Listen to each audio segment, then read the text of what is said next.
Hello student, आप सभी का स्वागत है आपके अपने YouTube channel Hindi and English learning platform पर। आज हम आपको पढ़ाने जा रहे हैं बिल्कुल बेसिक से इंग्लिश में नाम लिखना कैसे सीखेंगे, इंग्लिश की बुक को पढ़ना कैसे सीखेंगे, बिल्कुल जीरो लेवल से इंग्लिश को सिखाएंगे, बेसिकली सिखाएंगे जैसा कि आप सीखते आ रहे हैं। तो बने रहिए हमारी क्लास में, बिल्कुल क्लास को शुरू से लास्ट तक देखना है, ज़रा भी स्किप नहीं करना है। यदि आप घर बैठे इंग्लिश सीखना चाहते हैं तो यूट्यूब पर आपको फ्री क्लासेस मिल रही हैं, कोई पैसा नहीं लिया जा रहा है। आज की ये क्लास पढ़े लिखे तो पढ़े लिखे अनपढ़ों के लिए भी बहुत ही महत्वपूर्ण क्लास है ये।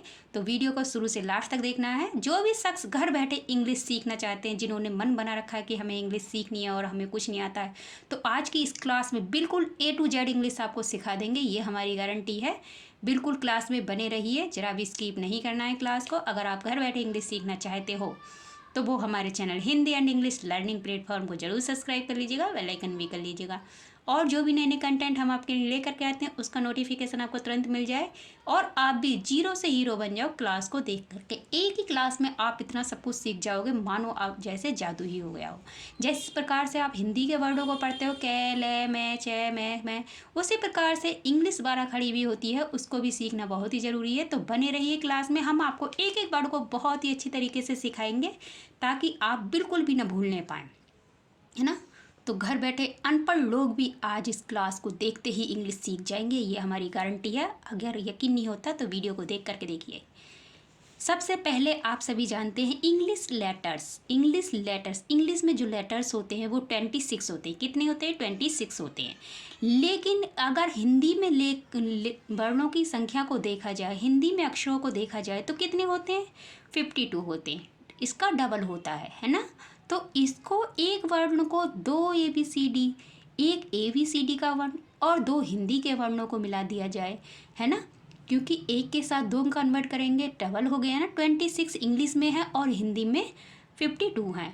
तो इसीलिए आज इसको बहुत ही अच्छी तरीके से समझाएंगे हम आपको। तो सबसे पहले ABCD का ज्ञान होना चाहिए, क्योंकि ABCD के बिना आप इंग्लिश को नहीं लिख सकते हो, ना ही इंग्लिश में नाम लिख सकते हो। बिल्कुल बेसिक से सिखाएंगे एक एक वर्ड को। तो ये है बड़ा ए, छोटा ए, बड़ी बी, छोटी बी, सी, छोटी सी, बड़ी डी, छोटी डी, है ना। उसी प्रकार से E, F, G, H, I, J, K, L, M, N, O, P, Q, R, S, T, U, V, W, X, Y और ये Z। बिल्कुल एक एक वर्ड को सिखा रहे हैं, A से लेकर Z तक। ये सीखिए आपने ABCD, बड़े भी और छोटे भी। जब दोनों अल्फ़ाबेट्स को आपने सीख लिया है तो इसके बाद में आते हैं, जैसे कि मान लीजिए आपने लिख दिया कै। क्या लिखा? कै। अब ये पूरा कै है। कैसा कै है? पूरा कै। अब इसके साथ में आपको साउंड भी निकालना है। किसका साउंड निकालना है? ए, के, खे, गे। हमें जब तक साउंडों का पता नहीं चलेगा तब तक ना तो हम इंग्लिश में वर्णों को पढ़ सकते हैं, ना ही हिंदी में पढ़ सकते हैं। अब मान लीजिए कहीं पर छोटी की मात्रा आ जाए, जैसे कि लिख लिया दे ई न दिन। हमें तो पता है दिन है, लेकिन क्या आपको पता है ये दिन है? नहीं, क्योंकि आपको पढ़ा ही नहीं है, आपने कभी जाना ही नहीं कि छोटी की मात्रा क्या होती है, बड़ी की मात्रा क्या होती है। उसी प्रकार से जब तक इंग्लिश के बारे में नहीं जानोगे बेसिक से, तब तक आपको इंग्लिश भी बिल्कुल भी नहीं आएगी। अब हमने तो पढ़ दिया दिन, कुछ बच्चे क्या पढ़ेंगे? कुछ पढ़ेंगे दे, ने, या कुछ भी पढ़ सकते हैं ई, दे, ने, है ना। क्यों? क्योंकि उन्हें ज्ञान ही नहीं है इस चीज़ का कि पहले कौन सा वर्ड पढ़ा जाएगा या कौन से लेटर को हम पहले पढ़ेंगे, कौन से लेटर को बाद में पढ़ेंगे। तो इसीलिए आज बेसिक से हम आपको ले करके आए हैं, बिल्कुल एक ही वीडियो के माध्यम से इंग्लिश सिखा देंगे, ये हमारी गारंटी है। तो लिखा हुआ है कै। अब कै, इसको हम कै पूरा भी लिखते हैं हिंदी में, कै अधूरा भी लिखते हैं, इस प्रकार से, है ना। तो दोनों तरीके से लिखा जाता है कै। लेकिन ये जो अधूरा कै है उसके लिए केवल के का यूज होता है। किसका यूज होता है? के का। लेकिन ये जो पूरा कै है इसके लिए हम पूरे कै के लिए क्या करते हैं? के ए का यूज करते हैं। क्यों करते हैं? क्योंकि कै बोल करके देखिए, कै, कै के साथ में ए का साउंड आ रहा है, इसीलिए हम इसके लिए के ए का यूज करते हैं, है ना। उसी प्रकार से आप चलते हैं, अब सिखाएंगे हम आपको वॉवल्स। वाउल्स क्या होते हैं? वाउल्स, वाउल्स को स्वर, हिंदी में स्वर बोलते हैं। इन्हीं वाउल्स की स्वर ध्वनि को आपको पहचानना है, साउंड को आपको पहचानना है। जब आप साउंड को पहचान जाओगे तो आप इंग्लिश को बहुत ही अच्छी तरीके से पढ़ना लिखना सीख जाओगे। जैसे कि कै, खे, ई, एफ, ये साउंड ही तो है, हमारे मुख से जो साउंड निकल रहा है, आवाज़ निकल रही है, इसको इंग्लिश में साउंड बोलते हैं। जब हम इस इंग्लिश की ध्वनि को सुनना और एकदम बहुत ही अच्छी तरीके से सुनने लगेंगे, समझने लगेंगे, तो हम बहुत ही अच्छी तरीके से इंग्लिश सीख जाएंगे। उम्मीद करते हैं आज की क्लास आपको बहुत पसंद आएगी। तो सबसे पहले वाउल्स। वाउल्स कितने होते हैं? वाउल्स होते हैं 5। A E I O U, है ना, ये कितने हैं? 5 वाउल्स। अब आप देख रहे होंगे हमने अल्फ़ाबेट में भी आपको वाउल्स बिल्कुल अलग कलर से बनाए हैं, ऑरेंज कलर से। A E I O U, ये कितने हैं? 5 वावल्स। 5 वाउल्स है आपके। बिल्कुल एक एक वर्ड को इसीलिए समझा रहे हैं ताकि आप मिस्टेक ना करो। अब ये तो है क्या, ये 5 होते हैं वावल्स। क्या होते हैं? वावल्स। अब जो बाकी जो ग्रीन वाले अल्फ़ाबेट्स बचे हुए हैं, जैसे मान लो BCDFGHJKLMNPQRSTVWXYZ, ये जो ग्रीन वाले अल्फ़ाबेट बचे हुए हैं, ये कितने बचे हुए हैं? ये 21 है। क्या है? कितने हैं? 21। इनको बोलते हैं कंसोनेंट्स। क्या बोलते हैं? कंसोनेंट्स, है ना, कंसोनेंट्स, कंसोनेंट्स। अब उसी प्रकार से आप सीखना चाहते हैं कि ये तो हो गए 21 और ये हो गए 5, तो दोनों को मिलाकर कितना हो गया? 26। कितना हो गया? 26। तभी तो ए से लेकर जेड तक के सारे इंग्लिश अल्फ़ाबेट होते हैं 26। कितने होते हैं? 26, है ना, क्योंकि 5 वाउल्स होते हैं और 21 कंसोनेंट्स होते हैं। अब इनको भी आपने जान लिया। अब आइए इनके साउंड के बारे में जानेंगे, क्योंकि जब तक हमें साउंड का पता नहीं चलेगा तब तक ना तो हम इंग्लिश में नाम लिख सकते हैं, ना ही इंग्लिश की बुक को पढ़ सकते हैं। यदि आप घर बैठे, बिल्कुल यूट्यूब पर फ्री क्लासेस है, कोई चार्ज नहीं लिया जा रहा है, यदि आप घर बैठे इंग्लिश सीखना चाहते हैं तो वो हमारे channel Hindi and English learning platform को ज़रूर सब्सक्राइब कर लीजिएगा, बेल आइकन भी कर लीजिएगा और ज़्यादा से ज़्यादा एक दूसरे को शेयर कीजिएगा, जो भी बच्चे हमारी वीडियोज़ को देखते हैं, ताकि जिनको इंग्लिश से डर लगता है उनका जो डर है वो हमारी क्लास को देखते ही बिल्कुल छुमंतर हो जाए। कोई डर नहीं लगेगा आपको इंग्लिश में, ये हमारी गारंटी है। अगर आपने मन बना लिया इंग्लिश सीखेंगे तो हमने भी मन बना लिया कि हम आपको इंग्लिश सिखा कर ही मानेंगे। अब है ये वाउल्स, ए से लेकर आ तक के। लेकिन क्या आपको इनकी ध्वनि आती है? इनका साउंड आता? नहीं आता, क्योंकि हमें क्या पता इसको ए बोलते हैं, इसको आ बोलते हैं, नहीं बोलते। लेकिन इनकी मात्राओं का भी ज्ञान होना जरूरी है। मात्रा, जब तक हमें मात्राओं का ज्ञान नहीं होगा तब तक हम ना तो इंग्लिश में और ना ही हिंदी में कोई नाम लिख सकते हैं। अब मात्राओं का ज्ञान कैसे होगा? बिल्कुल इसी वीडियो के माध्यम से होगा। आइए हम सिखाएंगे। सबसे पहले ए की कोई मात्रा नहीं होती। आप कहीं पर भी किसी भी टैलेंटेड टीचर से, किसी भी एजुकेटेड, किसी से भी पूछ सकते हो, यूट्यूब पर, गूगल पर, कहीं पर भी पूछ सकते हो, ए की कोई मात्रा नहीं होती।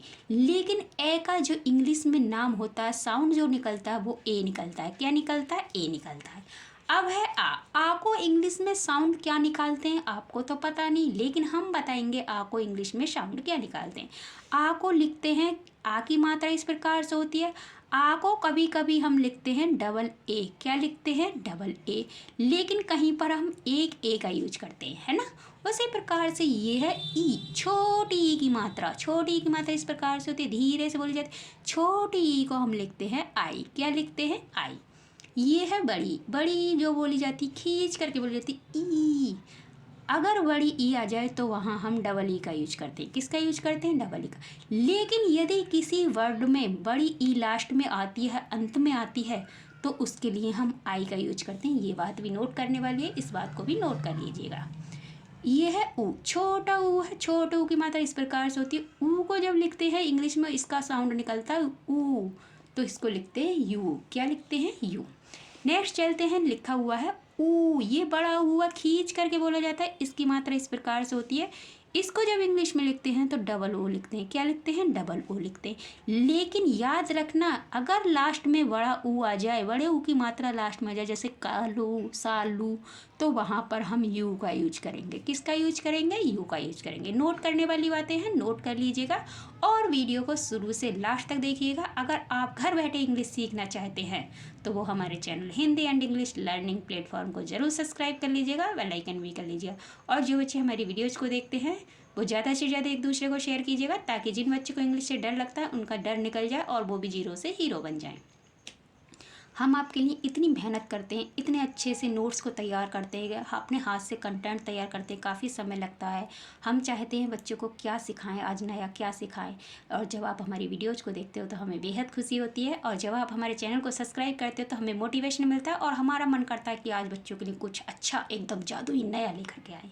तो बिल्कुल जीरो से सिखा रहे हैं, बिल्कुल जीरो लेवल से। जिनको कुछ भी नहीं आता ना, अपना नाम तक नहीं लिखना आता, उनके लिए भी वीडियो वेरी वेरी इंपॉर्टेंट रहेगी। अब है रे की मात्रा इस प्रकार से होती है। रे को जब इंग्लिश में लिखते हैं तो आर आई का यूज करते हैं। किसका यूज करते हैं? आर आई का यूज करते हैं। ए की मात्रा एक चोटी वाली होती है। ए को जब इंग्लिश में लिखते हैं तो क्या लिखते हैं? ए को इंग्लिश में लिखते हैं ई। क्या लिखते हैं? ई।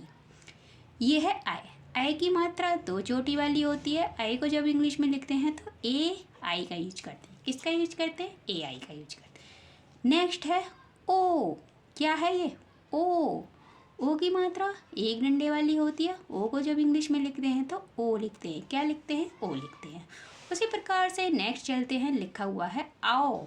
आओ के लिए लिखते हैं पहले ओ की मात्रा एक डंडे पर दो चोटी। उसको जब लिखेंगे तो ए यू का यूज करते हैं। किसका यूज करते हैं? ए यू का। ये है अंग। अंग की बिंदी इस प्रकार से होती है। अंग को हम क्या पढ़ते हैं? अंग भी पढ़ते हैं और मैं भी पढ़ते हैं, न भी पढ़ते हैं और मैं भी पढ़ते हैं। जैसे कि मान लीजिए कंपन, यहाँ पर अंगूर, अंगूर, अंगूर, तो न की ध्वनि आ रही है। लेकिन कंपन, कम तो कै के साथ में किसकी ध्वनि आती है? मैं की। तो हम क्या पढ़ते हैं? अंग को एन भी पढ़ते हैं और मैं भी पढ़ते हैं। ये है अड़ा। अड़ा की मात्रा है विसर्ग वाली, पीछे दो बिंदी होती है। इनको हम है के रूप में पढ़ते हैं। किसके रूप में पढ़ते हैं? है के रूप में। इसको जब इंग्लिश में लिखते हैं तो ए एच लिखते हैं। क्या लिखते हैं? ए एच लिखते हैं। ये तो सिखाई हमने आपको आज वोवल्स की बिल्कुल जानकारी दी है। इसी वीडियो के माध्यम से बहुत ही अच्छी तरीके से सिखाने की कोशिश की है, समझाने की। ये सब चीज़ आपने सीख ली होंगी, बिल्कुल बेसिक से इसीलिए सिखा रहे हैं ताकि जिनको इंग्लिश में कुछ भी नहीं आता ना, कुछ भी जीरो है, बिल्कुल जीरो, उनके लिए भी वीडियो वेरी वेरी इंपॉर्टेंट रहेगी। तो वीडियो को शुरू से लास्ट तक देखना है, जरा भी स्किप नहीं करना है। इसी मात्रा इन्हीं सभी चीज़ों से आप कुछ भी नाम लिख सकते हो। मान लीजिए लिख लिया हमने कल। अब आपको क्या पता? कै, कै, कै। अब कुछ बच्चे क्या लिखेंगे? कल बन गया। जबकि ये रॉन्ग है। क्यों रॉन्ग है? क्योंकि कै के साथ में ए का साउंड है। कै के साथ में ए का साउंड है। ए जोड़ देंगे और ले के लिए लिखेंगे एल, तो क्या बन गया? कल। ये आपका ठीक है ना। कुछ बच्चे क्या करते हैं? कुछ बच्चे लिख देते हैं, जैसे कि हमने लिख दिया रमन। अब रमन को क्या लिखेंगे? आर, मैं के लिए एम, एन के लिए ने। क्या बन गया? रमन। जबकि ये गलत है, रॉन्ग है ना इंग्लिश की लैंग्वेज में। इसको हम क्या लिखते हैं? आर ए, रे बोल करके देखिए। रे के साथ ए का साउंड है। मैं के साथ में ए का साउंड है, और ने यदि लास्ट में आ रहा है तो उसके लिए केवल एन लगाएंगे। तो ये बिल्कुल ठीक है। बिल्कुल आपने सीखा जीरो लेवल से आज इंग्लिश में पढ़ना लिखना। तो उम्मीद करते हैं आज की क्लास आपको बहुत पसंद आई होगी। तो जो भी शख्स हमारी क्लास को पसंद करते हैं, लाइक कीजिएगा, कमेंट कीजिएगा, और ज़्यादा से ज़्यादा एक दूसरे को शेयर कीजिएगा। जिन बच्चों को भी हमारी क्लासेस पसंद आती हैं, लाइक करके कमेंट कीजिएगा और बताइएगा कि आपको क्लास कैसी लगी। तो मिलते हैं नेक्स्ट वीडियो में। तब तक के लिए खुश रहिए, मस्त रहिए, अपना अपने परिवार वालों का ख्याल रखिए। धन्यवाद।